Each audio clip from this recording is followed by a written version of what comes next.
perintah kepadamu, kamu kena cari tanah daripada sekian tempat. Yang ini saja beliau ambil masa yang lama, sebab beliau kena pergi tempat yang spesifik yang disebutkan oleh Allah untuk dapatkan spesifik tanah yang tertentu. Dia kena merantau, meretas gunung ganang, bukit bukau, desert, padang pasir, kena cari tanah yang ditentukan Allah. Setelah dikumpulkan semua, Allah suruh campurkan semua, jadikan tembikar. Lepas jadikan tembikar, keringkan pasu yang cantik, Allah bagi design macam mana dia patut ukir pasu tersebut. Dia pun bagi ukuran yang cantik, sampai dia pun dah rasa sayang dengan pasu ni. Ialah dia ambil daripada tanah yang bermacam-macam.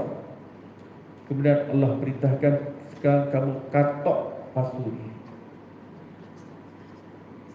ketuk, hancurkan.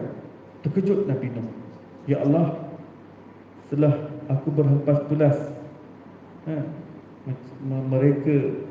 mereka cipta pasu ni sebagaimana yang kau titahkan, dan kemudian kau suruh aku menghancurkan dia, ya Allah. Allah SWT mengatakan, wahai Nuh, kau rasa sayang dengan pasu sehingga kau teragak-agak untuk nak menghancurkan.